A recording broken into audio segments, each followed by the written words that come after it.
the Retrograde video game podcast, where this week we're back and better than we were the last time. No promises. Was better than ever. Oh, yeah, right. Sorry. My name is Andrew Baskin. With me, as always, is the bad boy of podcasting, Mr. Bebop himself. Mikey Aaronworth. Yeah, no promises. Better. No. And We're also, rusty. dude, I forgot to do a name thing. Oh, shit. Well, that's what? Do you want to redo it? I don't think we can. Okay, what would have you said? Well, I was going to do Where and Worth, right here in Worth, but that's literally what I did last time. Is it because of Halloween?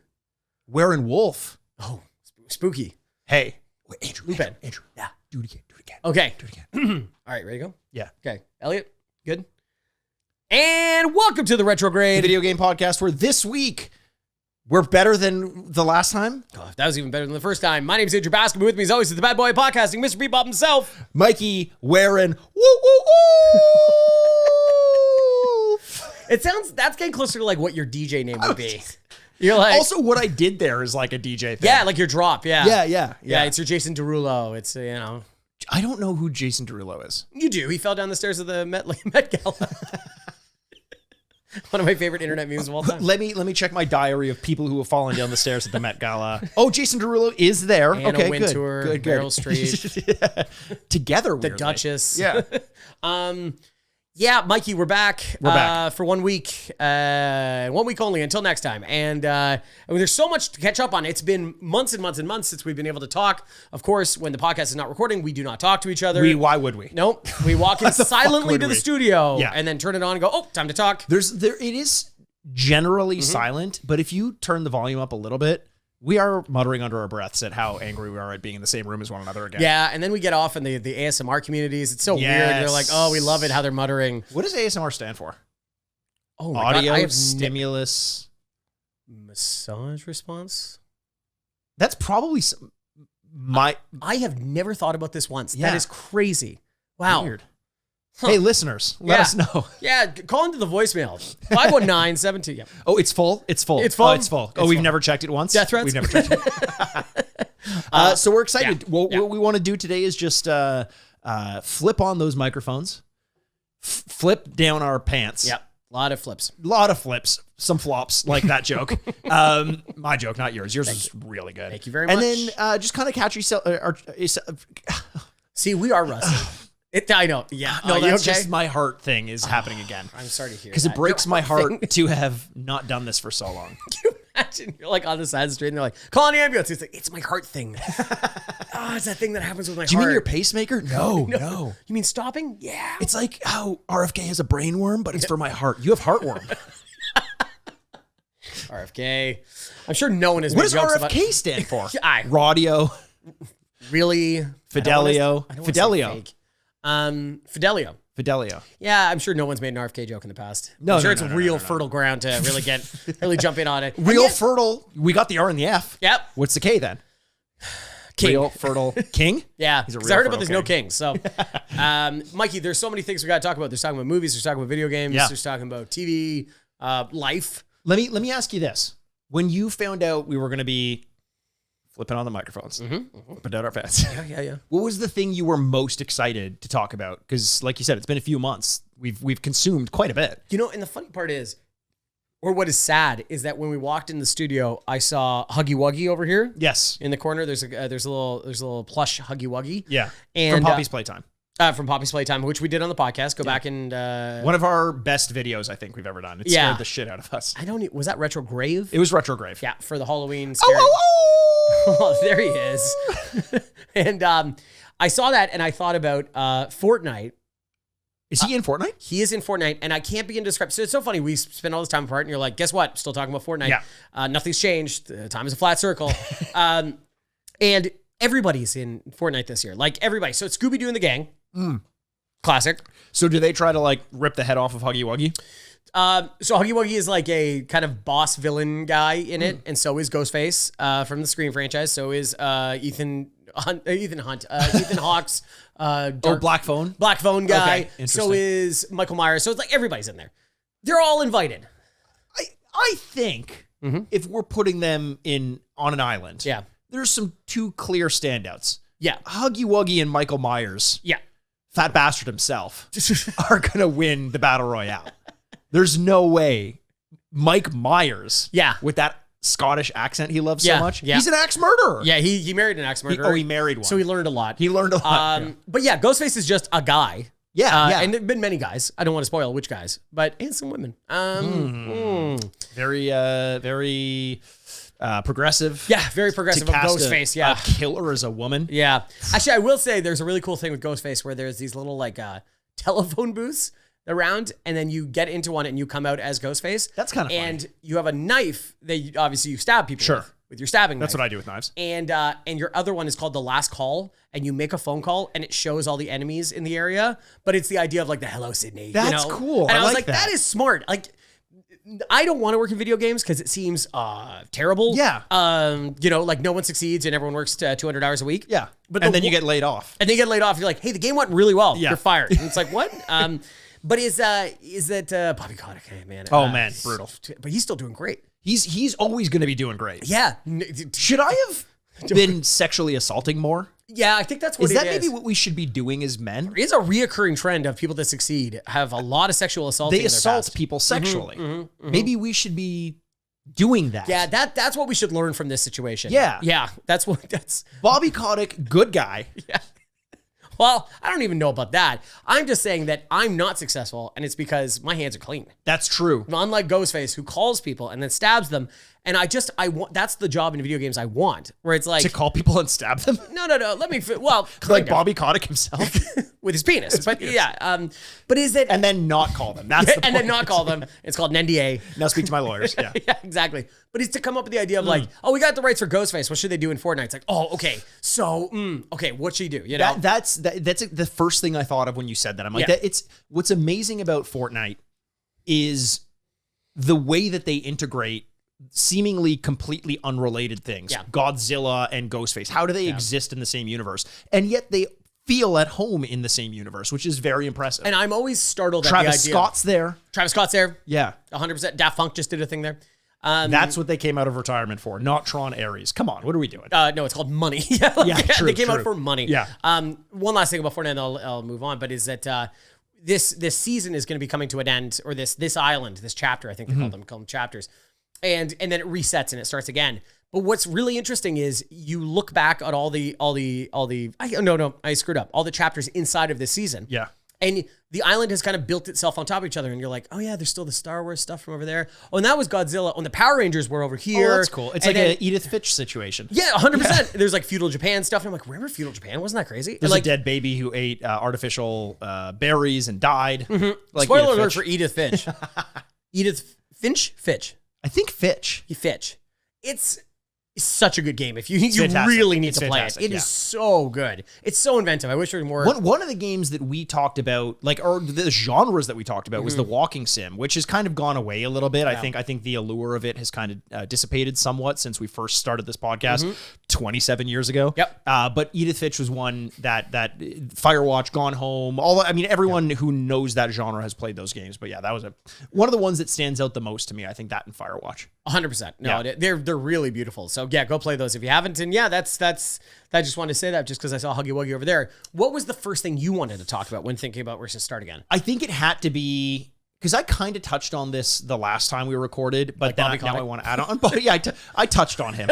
And you know what? He didn't consent and I didn't feel bad. Yeah, exactly. He's like, is this what it's like? I have made so many mistakes. He's like, I like this. I'm like, God, of course you would, you son of a bitch. No, I said on our last recording that I think this is in the running for one of the best years in gaming history.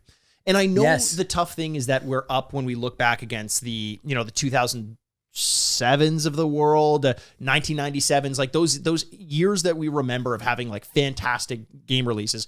You and I will have nostalgia wrapped up in that. Yeah. And there's also the moving on of, or the improvement of an entire medium, because there was more to improve upon in those years. But for a year that didn't have, the foray into 3D or like the super high definition graphics, it's not going to change technologically that much. It just has so many memorable games. Death Stranding 2, Donkey Kong Bonanza, Hollow Knight 2, Hades 2, Absalom just came out recently. There's so many games that you just like, I don't know how I'm going to have time to play all the games. And yet every time I turn on a console, I've got like this overwhelming urge to play all of them, which I remember most years there being these points in time when I was just like, I don't even know what I would play if I turned my console on, like nothing's grabbing me. Now I can't wait to finish. And I'll talk about this game. This is the game that I couldn't wait to talk about, Hollow Knight 2, Silksong. You've been waiting for this for so I've been waiting for so long. And then good on Team Cherry for being like, guys, it's coming out in 10 days. When they announced it. It's fantastic. I don't think have given it a shot, I never right? played it. No, you didn't play the original Hollow Knight either, right? So I've been waiting forever for it. Hollow Knight 1 is still one of my favorite games of all time. Hollow Knight 2 Silksong is a massive improvement mechanically on the original. It is, however, and this is the biggest shot I have against the game, it expects you to have played the first one. So the difficulty, and this is kind of like the major criticism that's been lobbied at Team Cherry for this game, the difficulty is structured such that it's expecting you to have beaten the first game. So it is already amped up to 11 when you start it. The skill checks are way more apparent and way more punishing. And ultimately, it isn't the fact that the game is hard. I can do hard in games. I don't mind butting my head up against a boss and doing it repeatedly until you finally win. There's something very satisfying about that to me. What I dislike is that there is such a fun and time tax element to this game. I'd say I have about 47 hours in the game so far, and I legitimately think 10 of those hours are running from a bench to a boss fight because they make you do these elaborate boss run-ups, which are so unforgiving. They're difficult in and of themselves. And by the 30th time you've done them, you're just like, what, like, why are you making me do this? Whereas they know that that's an annoyance because there are occasionally bosses where when you lose to them, you just spawn right outside of their thing and just go right back in. And those are some of the harder bosses, but the most fun that I've had. What I don't like is to have to waste my time doing these annoying run-ups. Right. Or playing with these mechanics that it clearly is just like, what is the meanest thing we could do to the player? Right. And I understand that there are some fucking sickos out there who like that. Bobby Kotick, maybe. Yeah, maybe. Who knows? But for me, I just don't have the patience for it. So this game that I think could be maybe one of my favorite games of all time, I would, if I were rating it, give it like a 9 because it just so blatantly fucks with my time and my patience in a way that I feel is unfair to me personally. So I feel personally attacked. I feel personally attacked, and I've let my TV know that. Yeah. It's one of the. It's been a long time since I've been playing a game and screaming so loud at the TV that my dog gets scared. Right. But Hollow Knight has brought that out in me. Wow. Yeah. That is unbelievable. But you still like it. I fucking love it. Yeah. I love it. You sick freak. It's, you know what I've realized though about these games is what I love about them is the exploration more than the combat itself. I love the idea of like slowly stalking through a new area of the map, finding like a little hidden passage, a little unlock, a bit of lore. I find that the lore is very well hidden and developed in this, where a lot of these games that kind of rely on reading item descriptions and like kind of like places where things show up in the map and the architecture in different areas, that's how you know what the story of the game is, like a Dark Souls or something like that. Sure. This is a little bit more handholdy in a way that I'm actually able to follow along with the story without looking up a fucking YouTube video. So I've been enjoying that quite a bit. It's a phenomenal game. It's only like $25 Canadian. Oh, really? Yeah. So for the, I don't know, 70 hours that I'm going to get out of it, that's a fantastic deal. So I can't complain too much, but it just makes me think like, if they had one person in the room when they were making this game whose life didn't revolve around taking as much time as they wanted to make a game in whatever way they want, if they opened it up to a little bit of criticism from like regular people with regular jobs, I feel like the game would be 20 times better. Really? Instead, it's only a 9 out of 10. Yeah. What are you playing it on? I'm playing it on my Switch too. Whoa. Because I find it really fun. Switch also. My Switch as well. My Switch, sir, if you please.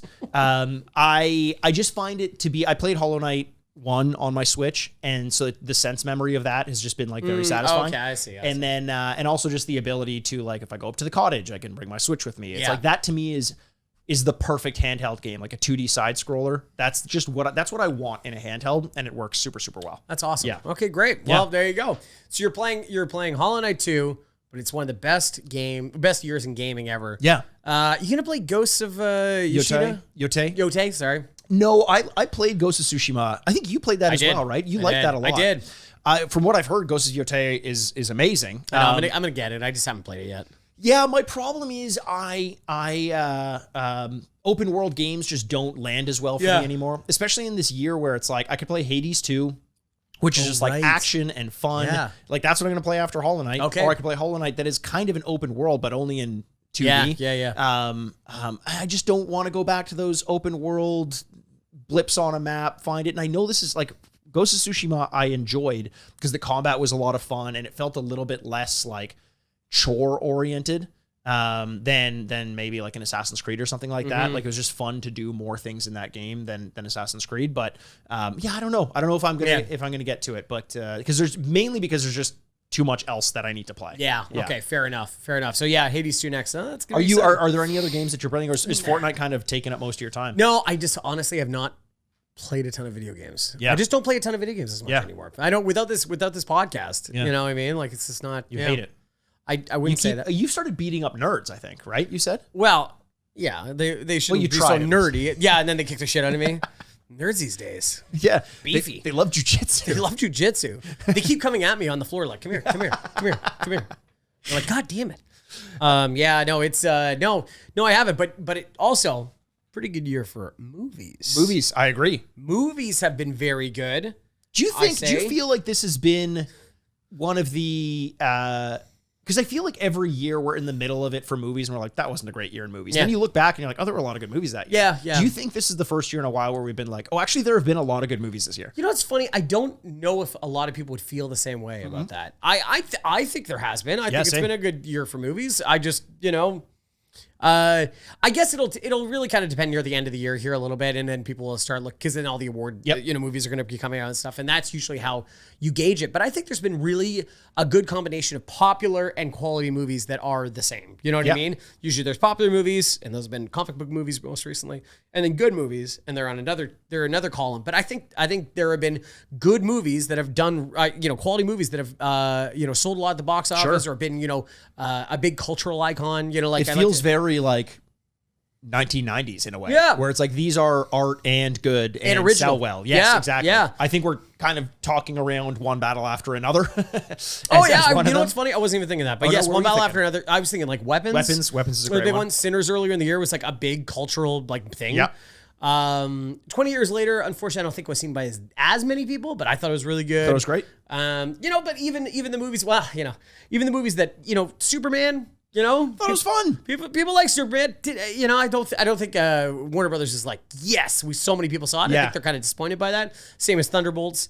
And what did you like more, Thunderbolts or Superman? Oh, that's a good question. And you have to answer. Yeah, I know. Also, are you a cop? What? I can't answer that. Well, you have to. I don't think so. Legally. I don't think so. If you don't say yes, I can do whatever I want to you. What are you, Bobby Kotick? I'm Bobby Kotick. That's not true that a cop has to say yes. That doesn't make any sense. You have to. No, that doesn't make any sense. No, you have to. I've seen The Wire.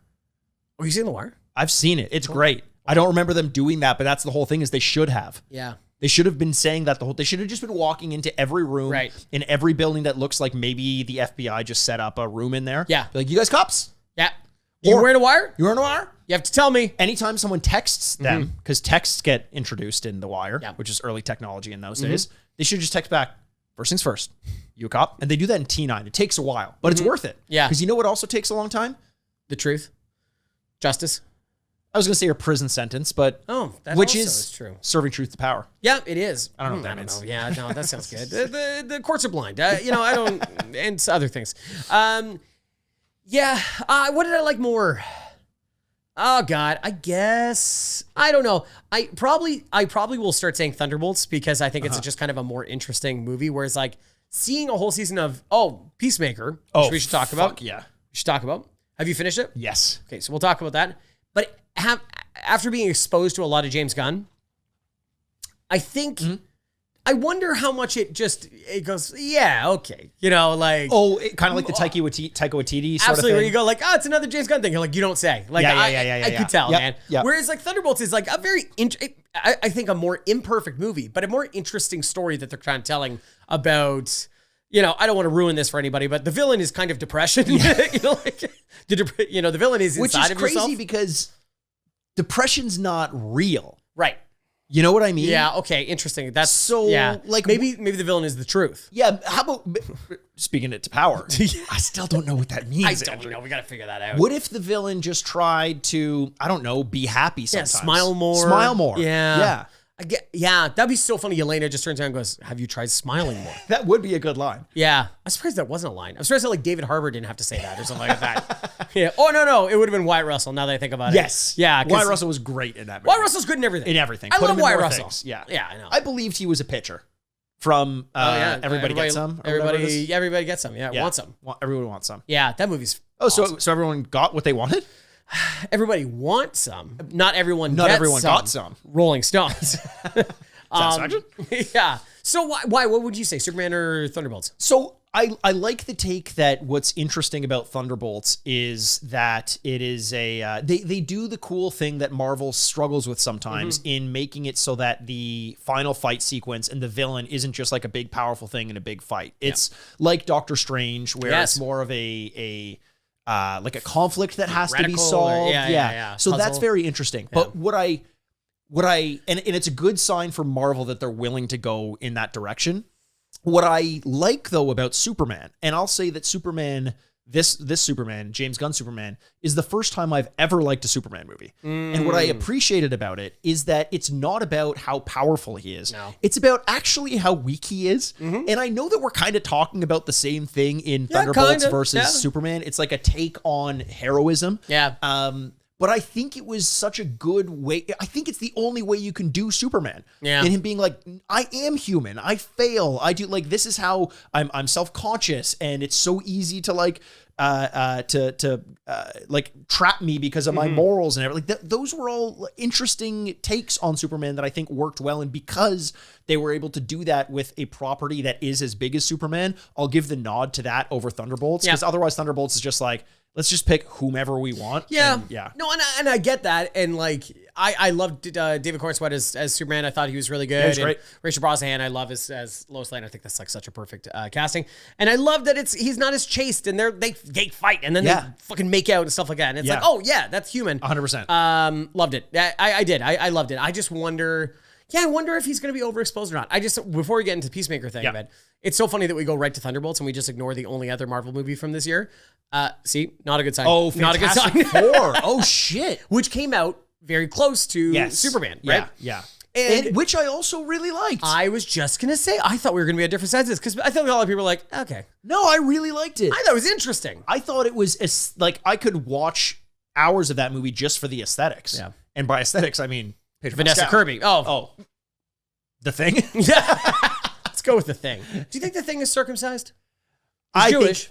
I think like a diamond in the rough, he's uncut. Yeah. Like a diamond in the rough, he's uncut. I'm just thinking like a rock, because he's like a rock, like a golem. Yeah, he's like, he is a Jewish. God, that Moyle must have struggled. Oh my God, I know. Yeah. Is that a Jewish impression? Yeah, that's what I think.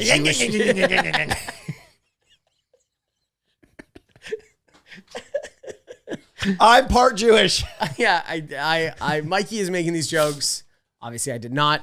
No, Andrew, it wasn't a joke. That's the thing. That's what I'm trying to call attention to. Obviously, that is not my Jewish impression. This is. No, that was a chainsaw that he was going to cut. I mentioned diamonds, and Andrew just goes, ring, ding, ding, ding, ding, ding, ding.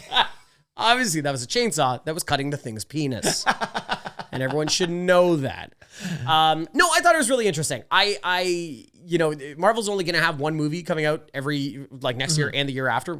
Obviously, a huge scale down from like whatever 4 or 5 they were doing previously. But the 2 entries this year are like not interesting. Yeah. Like they take an angle on something. Yep. That's kind of cool. You know, obviously they're not making as much money, and that's totally fine. Once again, don't really care about that. Yeah. It's not my money. For sure. Just hope they get a chance to make more interesting stuff. That's it. So I agree. I don't know. Peacemaker. Jump into television. Now this is going to be a little more sensitive because this only just recently ended in the last couple of weeks. Yes. So if you don't want us to hear talk about the season, I probably would kind of skip ahead. Yeah, give us 10 minutes or so to talk about Peacemaker. 10 minutes. Oh my God, you did like it. Peacemaker is my favorite show on TV right now. Interesting. And I take it by you saying like the James Gunn of it all is wearing a little thin. Yeah. I found this to be a little bit drawn back from what I usually get from James Gunn, a little bit more human. There wasn't as much like big like set pieces. I think about something like Suicide Squad. I know you. I can't believe that's the angle you're taking on this. Why? Well, between Michael Rooker playing I'm gonna say indigenous eagle hunter, That was fun. I found that so funny. Oh, the huge gun really made me laugh. That part really made me laugh. But this whole show is about portals and other universes and replacing yourself in other universes and really it is like, you know, it's kind of a grass is greener. Like the whole thing is like, could my life have been better in another world? If I'd taken another path, could have my life been better? You know, kind of broadly.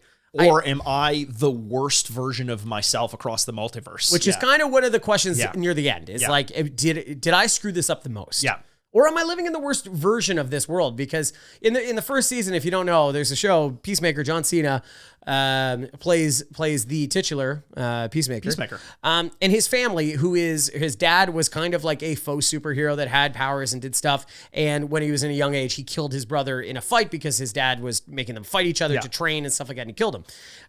In this season, we find out that he can go to other universes, which is kind of like a little weird tacked on thing of like, by the way, you can travel to different universes. You're like, okay, cool. Yeah. You know that story from season 1? You're like, no. And you're like, well, it's around. And in the other one, his brother is alive and his dad is actually kind of a cool, like understanding guy. Yeah.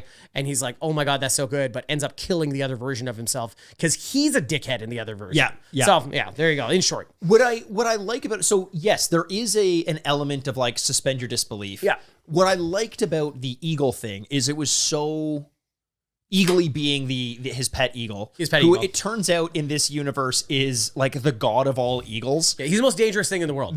Basically the most dangerous thing in the world.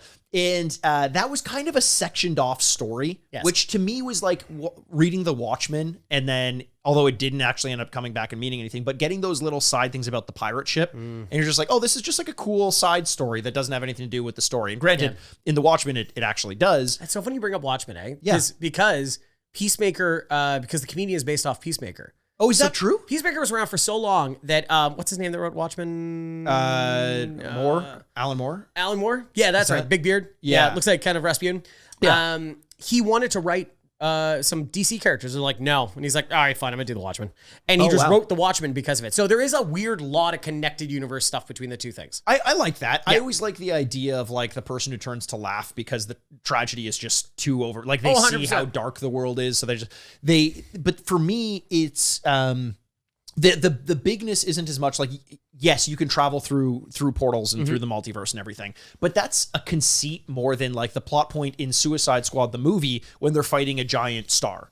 And that's a little bit more of the outlandishness that I expect from James Gunn, is like kind of that Nathan Drakey video game thing of like, can you believe we're doing this? I guess I fly now. Yeah, like those sorts of things. You're probably wondering how I got here. Yeah. But this felt so much more like Peacemaker doesn't do a ton of fighting in it. Especially this season. That's what I mean. Yes, that's why I mean this season felt a little bit more grounded. Yeah. What I like about it is it was so introspective, and Peacemaker is a character who starts off in Suicide Squad as basically being just like a big douchebag who can't help but be. I fucking hated him in the movie. You realize as you get to learn him more that the reason he's so brash and abrasive is because he's just a big idiot who doesn't know how to deal with his own emotions. And when he's faced with actual emotional issues or problems, he just lashes out.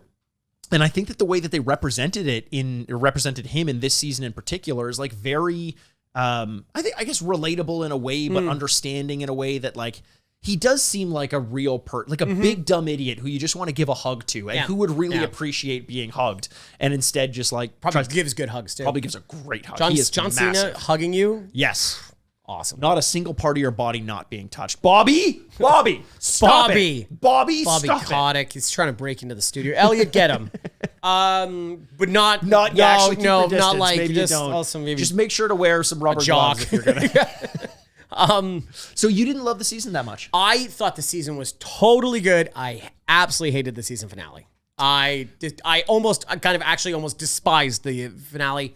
I don't want to ruin too much, because it is relatively new, but I need to let you know that they go to 2 different concerts in the season finale. Oh, yeah. And I kind of am sitting there going, Who is this? Is this just like a masturbatory session of writing a thing going like, I'm going to get my favorite bands in this shit? And one of the bands is the band that sings the opening song of which I love. I love that song. It's an incredible song. I'm totally down with that. It just feels like the most like fourth wall-y, like, by the way, this is where Marvel lost track because it became like, I'm going to get so many branches coming out of this one episode of show. Yeah. And I will say, like, it also ends in a very deflating manner where, there's no season 3 of Peacemaker. I know.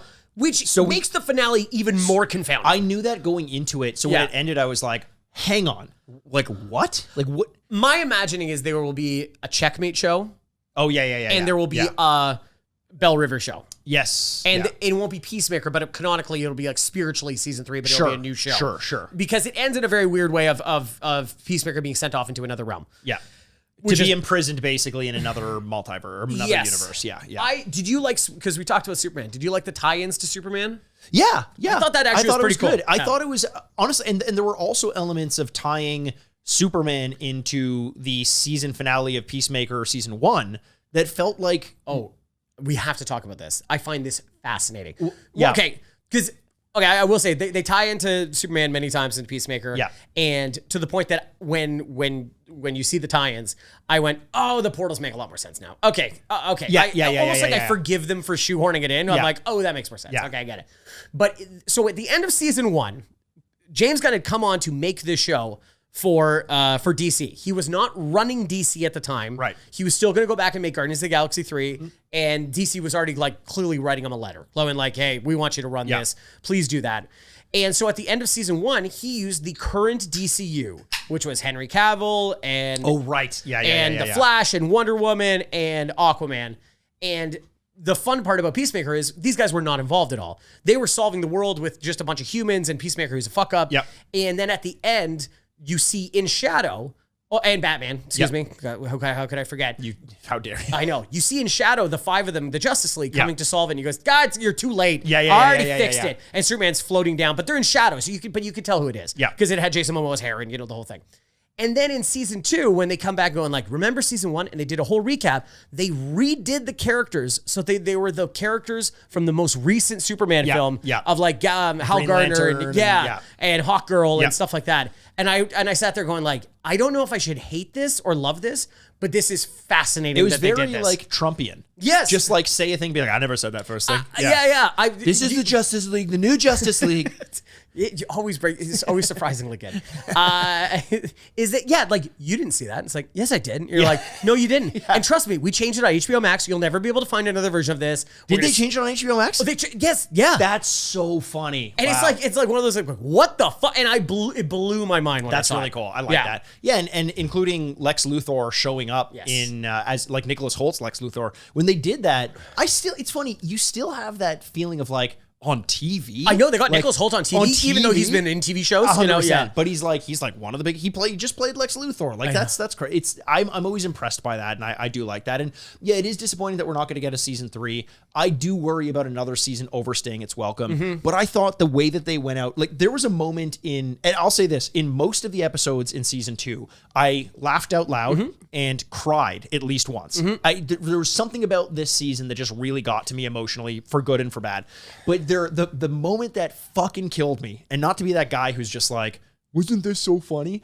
But they decide to go into the whole Peacemaker's squad goes into the next dimension, the other dimension, yes. To like that Peacemaker's been spending a lot of time in. Yes. So the whole gang from the other one's like, we should go get him. We got to go get him. We got to go find him. And they're like, well, we can't run into ourselves. That'll be weird. Because every time it happens in the show, something weird happens. And Vigilante, who I can't fucking get enough of. I love him. He's like, I need to go find myself. They're like, that's a really bad idea. Don't do that. And he's like, no, don't worry. I'm going to do it, whatever. Finally, he does. And when he meets himself, you think it's going to be this whole like, he's like, who the fuck are you? Yeah. And he's just like, I'm you. And he goes, holy shit. Oh, and God. they immediately fucking love each other. I'm like, that to me was just that the laugh that I got out of that, of like, fucking, of course, Vigilante would be so excited to meet himself, talk about like what their favorite Pokemon are, quiz each other on manta rays. Like, it's just so good. He's an amazing character because he is so broken and damaged. Yeah. He's just a horrible person. Yeah. But he thinks he's fighting for good. But and he's so annoying. Yet it's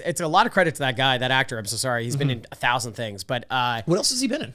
Harry Potter, Game of Thrones, like he's British, of course. God, I don't like him as much anymore. God damn it. I knew there was something weird about him. Yeah, I didn't like him. It wasn't the killing innocence thing. It was. He is so okay with violence, like Yes. with killing people. He hates his mother. His sweet mother. Yeah. And he has all that stuff in the basement. Like, so every time he's broken up, like the thing is, all of his action happens off screen. Pretty much all of his stories happen off screen. It only when he has to pop in and be like, well, Peacemaker's my best friend. You're like, no, they're not. And they cut to his basement or his lair, and it's just stacks of millions of dollars, pounds of cocaine, guns, jewels. The whole thing is like, well, I can't bring in the cops. They're twisted. It's or being like, I can't spend it myself. It's blood money. I'm not going to benefit from blood money. Yeah. And they're all stuffing their pockets with it. It's very so funny. good. It's Very so funny. good. No, it's an interesting show. I hate usually when season finales like, well, the whole season sucked. I'm like, well, that's not true. You still got 8 good episodes or whatever it was. And I do feel that way. It was a really good season. I was just more confounded by the finale going like, this is what they're giving us? I agree. If you're going to end on a cliffhanger, no joke, end at the end of the penultimate episode. Because that to me is a season finale. Yeah. There was a great resolution in terms of the immediate problem that led to a potential massive problem down the line, but it could have gone 1,000 different ways. Yeah. They should have cut it off. I agree. I also don't need to, there's the will they, won't they thing of Peacemaker and Hardcore. James Gunn's wife. I know. Fucking, she is a smoke show. I don't know what it is. Oh, really? Yeah. Interesting. You don't think so? No. And I'm not going to be mean. No. Oh, really? Yeah. Oh, wow. No. I'd like to, no. Okay. You'd like what? Oh, no, nothing. No, now I'm very curious. No. I was going to say something very mean. You have to say something. No. I want to know what the casting process is. Will you tell me off mic? Oh, yeah. I'm gonna lose sleep over it if you don't. No, I'll tell you. Because I'm going to imagine the worst thing you could possibly said. No, one of those things is like the casting process. It's like the same thing with the Coens and like Francis McDormand. They're like, Francis McDormand landed a new Coen Brothers movie. You're like, what, did he roll over? Like, you go like, do you want to do it? And she's like, yeah, sure. I've got an idea. And I would say that's a little different. And there's no shot at this actress who I don't even know her name, but it's like Francis McDormand is like kind of one of the better actors in the world today. Yeah. This one is like more of this, like, do you think he auditions other people? Yeah. Or does he just kind of go like, I wrote something for you? I actually really like her. That's interesting. Even as an actor, I thought she was good. I thought as an actor she's very good in this role. I thought that's not what I'm trying to say. It's just one of those. So you would rather her be better looking? No, that's not what I'm saying. No, but that's kind of what you just said. Oh no, she's very beautiful. Well, that's not what you said. I'm not attracted to her. Unlike you, you're very attracted. Yes. To her. You might get cast as the lead in the next James Gunn movie because he likes cucking himself with casting constantly. Hey, I would play Vigilante. Why not? Let's do that. I'd do it in real life. You would kind of do Vigilante. I think because I'm annoying as fuck and I have a weird moral ground, even though I'm a bad person. I also think you'd enjoy violence just more than we would be comfortable with everybody else. Oh, if you gave me an excuse. Yeah. Just give me one excuse. I swear to God. Interesting show. I don't. I'm really glad you loved it. I thought it was really good. What are the other shows? You mentioned, good year for movie, good year for TV. What else? Well, English Teacher's out now. Fucking love that show. English Teacher is funny. If you're not watching English Teacher, what are you doing? You are listening to what is hypothetically a comedy podcast. You should be watching English Teacher. Yeah. I think that is so funny. Doesn't it make you kind of want to be gay? Let's explore this. They're the best characters in the show. They're all the protagonists. They are all the protagonists? One of the protagonists. No, but everyone in his friend group is just always having like friend group who's like seems like his boyfriend and their friends and their friends. They just seem like they're having the best time all the time. They're great. You could choose to do that without being gay. You can't choose to do that. Oh wait, what are you talking about? Have a good time. You fucking weirdo. Oh yeah, you thought my comment was about you just choose to be gay. Yeah, I did. You could choose to be gay for a night. You could. But I don't. I don't believe this is. This is why I'm advertising my series of conversion camps that I think. Just for a night. Oh no, it's happening again. No, I what a weird. So it makes you think you want to be gay, or just like be cool like them. Okay, they're just the coolest people in the show. Yeah, right. Yeah. So who's your favorite character? One of those 3 guys, I guess you're talking about. Actually, my favorite character is the guidance counselor for sure. Oh, he's so he's got a stand-up special. I can't remember his name, but he's so fucking funny. He is very funny. There's an episode where the titular English teacher's mother comes into town. Oh yeah. And they go to a restaurant and she looks at the waiter dead in the eyes and goes, "Can I have 12 cheesesteak Domino pizzas?" And he looks up and goes, "You could do that?" And he's looking at the menu. Yeah, he's like, you can do that? Could do that? And I've thought about that ever since. I'm like, you could do that? God, really funny. He has a couple lines, just throwaway lines every episode. They get into a car and he's just like, "You guys gonna go seatbelts this time or what?" Just what a diabolical thing to say. He is so funny. The whole show is really funny. All the casting is really good. Mm-hmm. I think Gwen is such a babe. Gwen is, yeah. And she's just such a good character. She's so funny because So Gwen works for you. Yeah. Because she's a babe. I think she's a babe.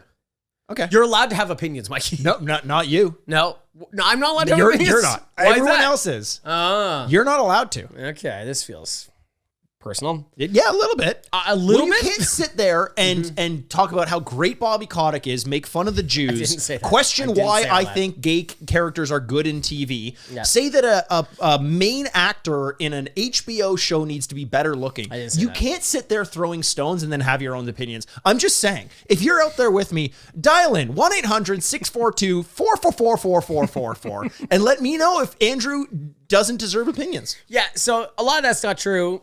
A lot of it. You choose which ones. No, I would say none of it's true, but I like that the argument is you have all these opinions. You're not allowed to have opinions.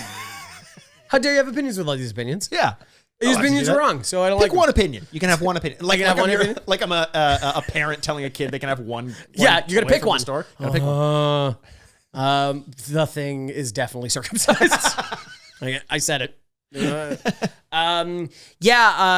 I think Gwen's character is just so fucking funny with her husband or boyfriend who is just the worst. And she's just like, she's coming to terms with it slowly, but she's like, yeah, okay. Yeah. I think that is just the funniest thing. I think Coach is also really funny because he might be the best character in the show from a moral standpoint because he knows exactly what his beliefs are. He's consistent. He knows what his beliefs are. And yet he always ends up being right somehow. He does end up being right, which is really funny that Brian Jordan Alvarez, who wrote the show and plays the English teacher, and he's often wrong, and he writes the show for himself. Yes. And you're like, that's so interesting. I think it's just showing the pitfalls of like good intentions. Yeah. And the case in point is there's an episode about affirmative action. Mm-hmm. Yeah. And he's like, no, affirmative action is a great thing. Like you should lean into it. It's there to make sure minorities get their chance and all that stuff. And then he finds out that he was a minority hire. Yeah. And then he's like, well, no, you should have hired me for my capabilities and not because of my background. I'm a gay Hispanic. Yeah. That's a great concept for an episode. Yeah. I also think once an episode will happen where it's kind of like undetermined, but it seems like Brian Jordan Alvarez is talking to the students in some kind of post-school like detention or like a book club or something like that. Like a book club or something. Yeah, because they're not in class, but they're in the library and they just end up talking and it's more personal. And once an episode that happens, and it's always the best scene in the show. For sure. Because the kids that they cast are really good. Yeah. And it is also the relationship between young people and like a guy in his 30s. Yeah. And he goes, oh, my mom's coming to town. They're like, your mom's alive? And he's like, yeah, that's not crazy. Yeah. She's in her like 60s. And he goes, ew, that's so gross. And I've thought about that ever since. You're like, your mom's alive? You're like 80. And you're like, I'm not 80. What are you talking?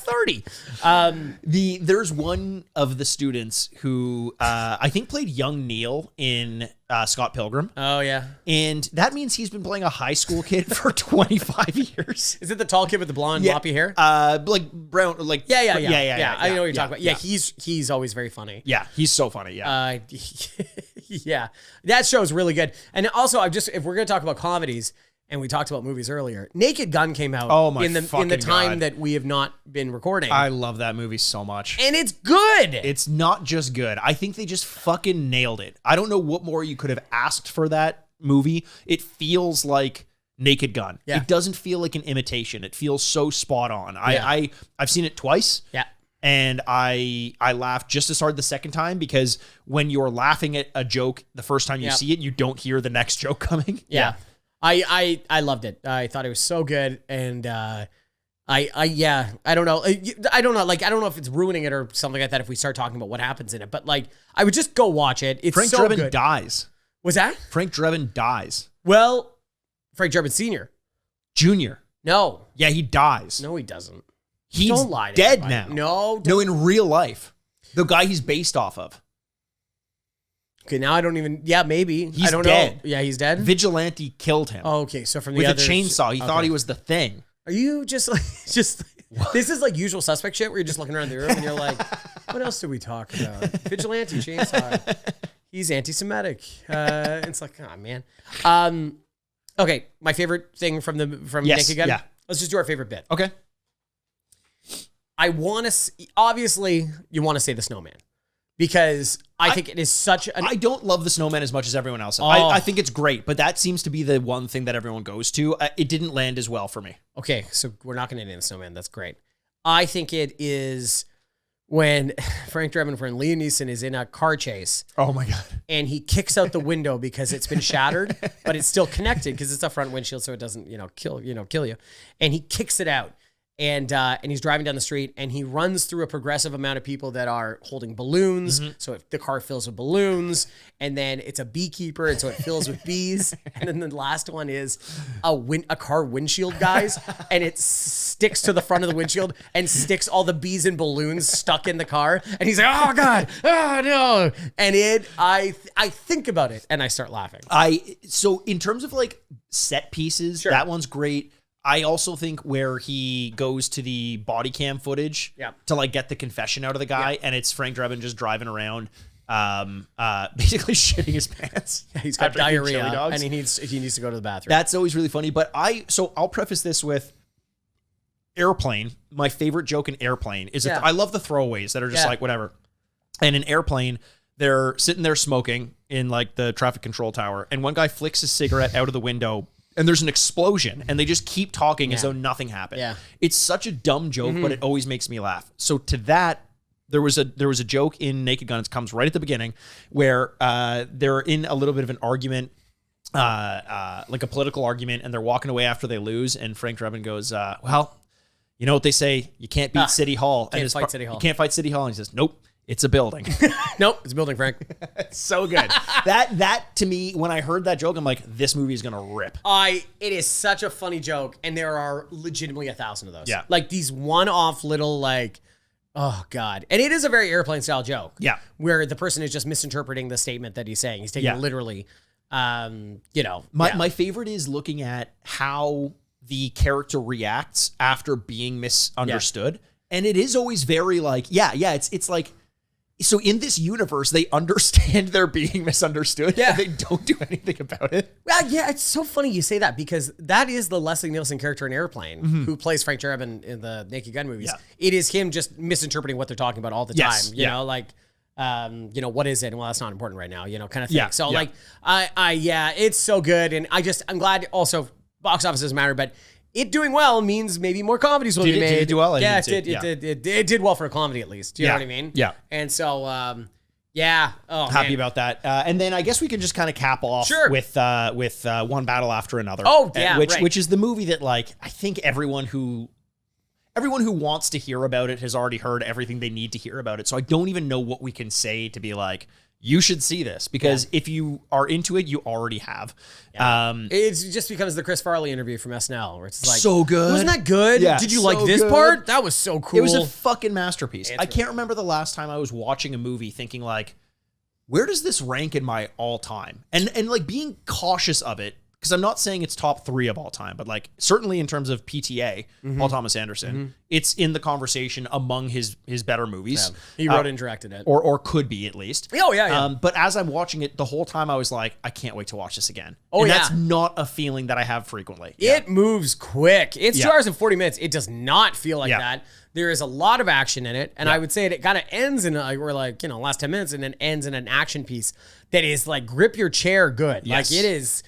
You even just see a still from it now, and you're like, "Oh yeah, right." One of the most impressively filmed sequences, the car chase. Do you know they didn't have that prepped? Like, yes, I heard that. Isn't that crazy? He was just driving around. He's like, "Wouldn't that be cool?" Eh? Yeah. How far can you aim that? And you're like, they were just doing the stuff like crazy stuff. And the other one too is Benicio del Toro. There is some real like between Sean Penn and Benicio del Toro. There's some real like supporting actor roles that are incredibly good. And the movie doesn't work without Sean Penn, so I don't want to overstate that. But Benicio del Toro is such a like a little like whipped cream on the ice cream, where it's like This wasn't necessary, but my God, was that good? Like you just, because I bring it up because the action piece at the end was not originally in there, and Benicio del Toro was supposedly not the character until like a couple weeks before, because they had to get him from the Phoenician Scheme, the Wes Anderson movie, and he wrote most of his own sequences. And that's the thing. He comes in and he goes, why don't we change this? Why don't we change that? I can do that with my face. Don't worry. And you're like, fuck, that's so cool for a movie that supposedly Paul Thomas Anderson's been writing for 20 years. Yeah. Then at the end to just go like, let's change a bunch of stuff. That's crazy. And for PTA to accept that, like to just trust the actor. Here's the thing that I struggle with.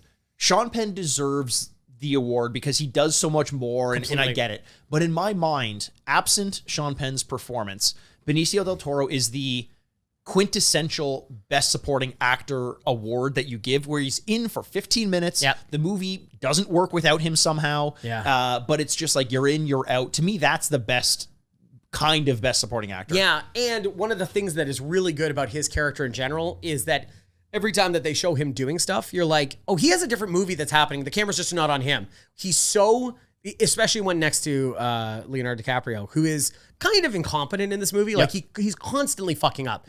Benicio del Toro is the opposite, where everything is like, he's organized, he's calm, everything. All right, we're doing this. And you just see the other side of Leonardo DiCaprio just running around, hitting everything. You know? Sure. I mean, so cool. I read into that being like, it is just like the way white people insert themselves into the political and social issues of the world, just like kind of chaotic, like, what are we doing? And everyone is like, hey, this is my fucking life. I've been dealing with this every day since time immemorial.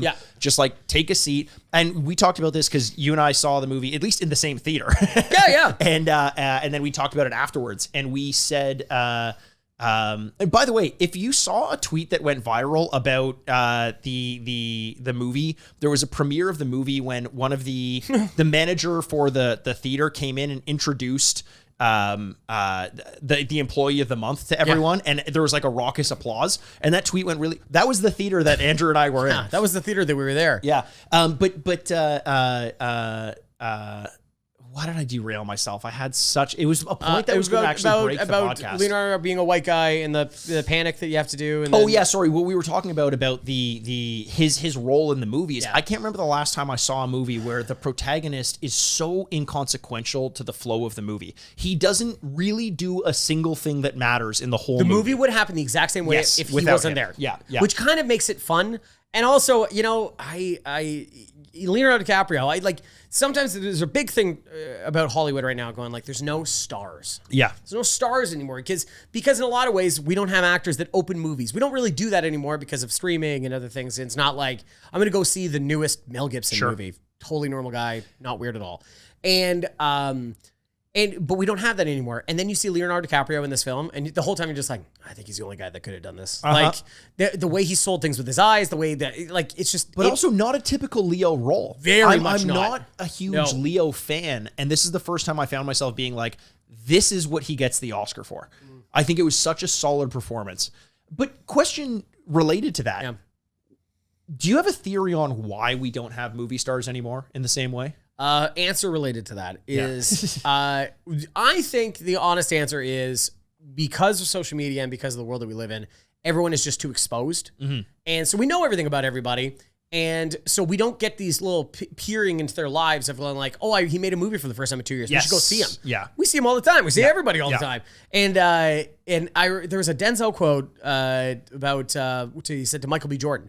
And he goes, why would they pay for you on the seventh day when they see you all 6 days before that? And that's a great quote. And you're like, Jesus Christ. Guy knows what's going on. But I was like, and so he's like, that's why I don't do social media. I don't do anything anymore. That's what I mean? And you're like, so when I show up, people are like, oh shit. You're like, cool.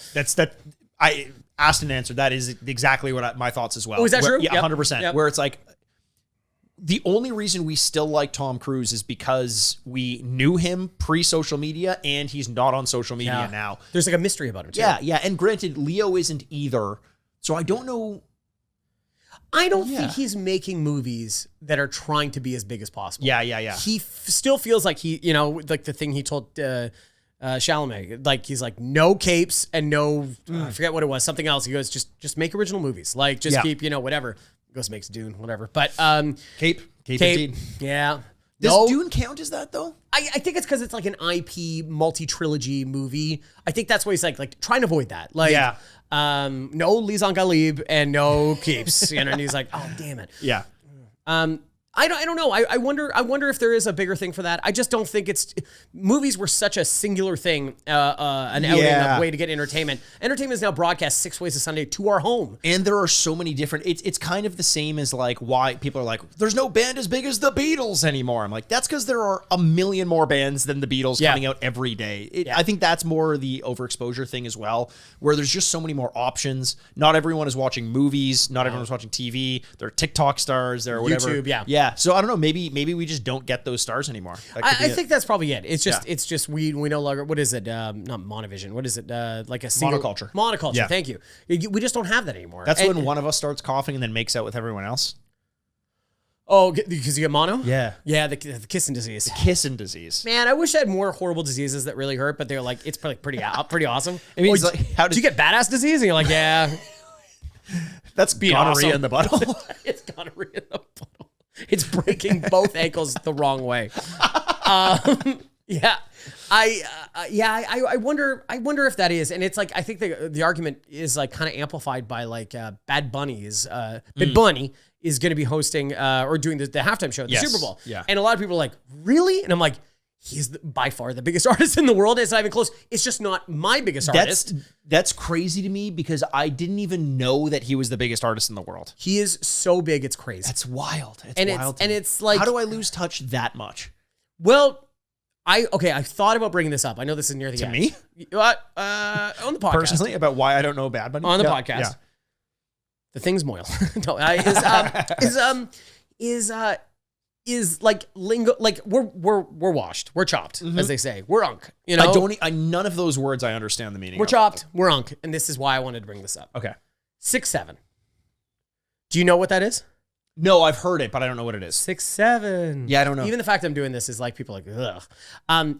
It is now that I feel the generational gap more than I ever have because we're no longer next to a generation. We are now 2 away from the things that are like defining culture. True. And my problem is I can just feel myself becoming my parents because it's not that I'm unaware of what these things are. It's like, what is that? And then I can't even figure out where it came from or why it's important. Yeah. I am 2 steps away and I'm like, oh, I'm done. I think it's harder for us than our parents' generation because things move so much faster than they ever moved in our parents. Like, for a parent to be like, I don't even know what a Pokemon is. It's like, bro, you had 4 years to learn that. Yeah. Like, get your shit together, dad. I always think about magazines were popular because stories would last so long that a guy could travel overseas, write it, get it to an editor, they'd print it, and then it would be shipped to your house and you go, oh, interesting. Yes. Now, if it lasts a day, you're like lucky. That's true. It's like trying to catch water. It's just like, like. And I've been trying to catch water. Yeah, I know, like Squirtle. Instead, I just like a Pokemon. Bad butt disease. Or badass disease, sorry. Well, nonetheless, you'll have till February to learn more about Bad Bunny. Bad Bunny. And you know what the worst thing about Bad Bunny is? What? It's really funny. And every time I see him and stuff, I'm like, God damn, he's funny. I saw a clip where Brad Pitt tried to like sidle up to him and be cool, and Bad Bunny wanted nothing to do with him, and I was like, how dare you, Bad Bunny? He's one of our true stars left in this world. Yeah. You know, bringing that back. Do you know John Hamm loves Bad Bunny? And so he goes to all his concerts and he gets all like just fucked up and starts dancing and stuff incredible. Like that. I love so John much so Hamm. that they call him Juan Hamon. Wait. No, I'm being serious. No, but Juan Hamon is his nickname from Comedy Bang Bang. They call him Juan Hamon because he goes to these Latin concerts. I don't know what to tell you. No, but they've been calling him that on Comedy Bang Bang forever. Maybe Scott Aukerman also loves Bad Bunny and he goes to the. I don't know what to tell you, man. Well, you're telling me a mistruth. Well, a big old nothing burger. This is starting to feel like the beginning of the end of the podcast. I'm so sorry we're chopped. I'm so sorry we are both unk. 6'7". 6'7". Actually, I saw a really good like conversion scale of their like Gen Z. Well, it's not Gen Z. What is the newest one? Who cares? Alpha. Generation Alpha, 6'7". Generation Z, 41. Millennial, 69. I'm like, very. Wait, so who gets 420? Probably before us. Oh, cool. Probably Generation X. I'm like, but once I got, I'm like, what? No, 6'9". Oh yeah. Okay, what does 6'7"? What's the dude? I am not even gonna try because it's gonna just it'll take me 7 minutes and at the end you'll go what? And I'm like, I don't know. I have legitimately spent time trying to look into it, and it's just based off of like streamers and stuff like that. Oh shit, that sucks. Yeah, like young kids are dumb. Yes. We were the best generation. It's happening where I go, well, that's stupid. And I go, oh no, I it's try happening. not to, but you also work in the service industry where I do. feel like you're right up against cultural changes like that. Yeah. Like, or generational changes. Yeah. The cultural ones you don't like, but the generational ones you try to get to understand. Yeah, I interact with more outside of like a school teacher. I can't imagine there's more people that interact with younger people like that are forced to on a daily basis. Is that a challenge, Andrew? Because Leonardo DiCaprio will accept it. yeah, exactly. Okay, well, Mikey, we took too long of a break. We did. We will gotta do this again. I thought you were going to say too long to record the episode. That's No. why I looked at the time. This is way too long. I'm so sorry about all. No, we will record sooner rather than later. For sure. This is fun. And you know what I fucking can't wait for? Century Club at the end of the year. Oh my God. I still all year long. I know you do things like keep track of every movie and TV show that you watch and you rate it and all that stuff. Yeah. I already have a list of predictions for next year. Every time I think of one, I write it down. One of my favorite things that we do my favorite, is making predictions. We should really do Century Club so we can get to 6, 7. But yeah, is one in making predictions for the next year. I imagine there will be an episode or two before that, so don't worry. It's October, Jesus. But we're going to try and do this a little more often because we like it and we hope you guys like it too. So thank you so much for sticking with us. We love every single one of you. And we can't wait to talk to you soon. My name is Andrew Bascom, and with me as always is the bad boy of podcasting, Mr. Bebop himself. Mikey Aaronworth. I just burped through my nose. This is the Retrograde Podcast. Go Jays. Game over. Okay, Blue Jays. Let's play ball. Let's get the World Series. We want Come it all. on. Furnished by Sad Styles Productions. You could choose to be gay for a night.